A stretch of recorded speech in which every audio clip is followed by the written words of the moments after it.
Bonjour à tous. Donc, dans cette vidéo, nous allons voir comment réaliser une simulation numérique d'un filtre passe-eau. Euh, un filtre passe-eau, c'est quoi déjà? C'est un filtre qui permet d'éliminer les basses fréquences et de laisser passer les hautes fréquences.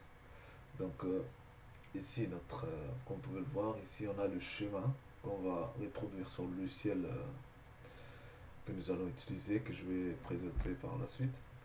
Donc, on a un filtre qui est constitué d'une condensateur et d'une résistance. Donc, nous, ce qu'on va faire, c'est de visualiser sur l'oscilloscope la tension d'entrée et plutôt les signaux d'entrée et les signaux de sortie. Et pour faire une comparaison. Donc, les valeurs de nos composantes sont les suivantes. Donc sans plus tarder, je vais passer au logiciel de simulation. Donc voici l'interface de notre logiciel de simulation que nous allons utiliser. C'est Multisim, bien évidemment. Et la version sur laquelle que j'utilise, c'est la 11.0. Donc sans plus tarder, on va essayer de reproduire ce chemin sur, sur le logiciel. Donc on va commencer par euh, aller chercher la fonction, le générateur des fonctions. Et bien évidemment les composantes des bases, donc la condensateur et la résistance. Donc, et sans oublier la masse pour compléter le schéma.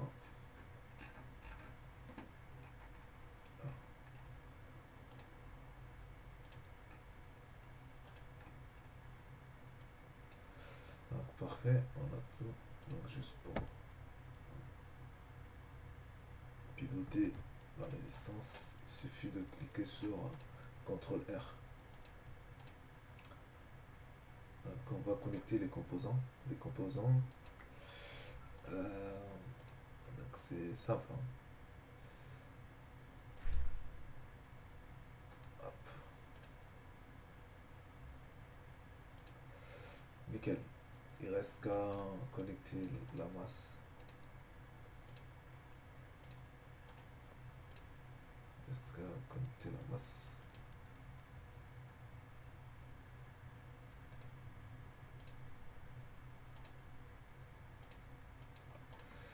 Parfait. Maintenant, il reste l'oscilloscope. On va aller chercher l'oscilloscope. Les voici. Donc, ça va nous afficher le signal d'entrée, la B, le signal de sortie. Faut pas oublier la masse aussi en haut. Là c'est la masse. Il suffit de connecter la masse sur les bords négatifs. Donc parfait, notre circuit est bien réalisé. Et on va lancer la simulation. On a notre oscilloscope et là. Donc ici, je peux juste régler l'amplitude à 1 volt. Et la fréquence, je vais la mettre à 10 Hz. Parfait, on va lancer la simulation. Ah, il y a un petit souci ici, les deux signaux sont en rouge, donc on va essayer de changer la couleur du signal de sortie. Donc pour cela, il faut arrêter la simulation, cliquer sur le fil euh,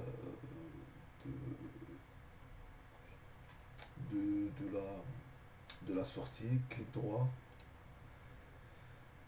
et on va choisir la couleur bleue. commencer la simulation.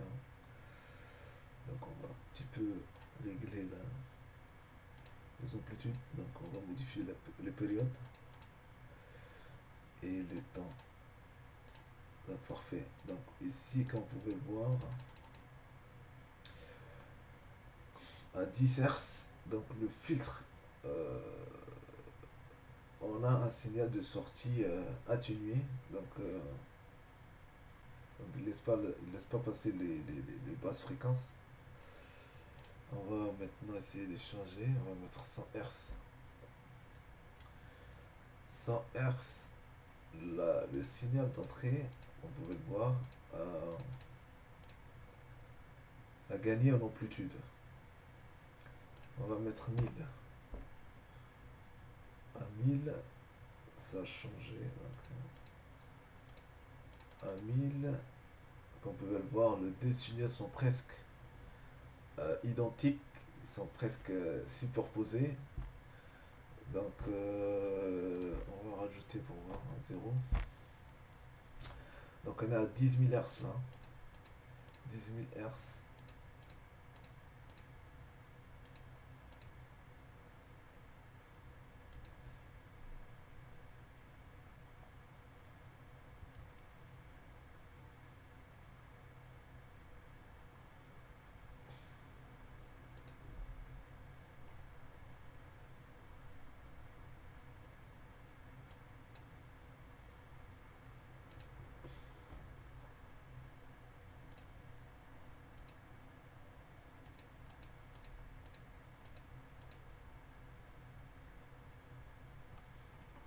Merci d'avoir visionné la vidéo.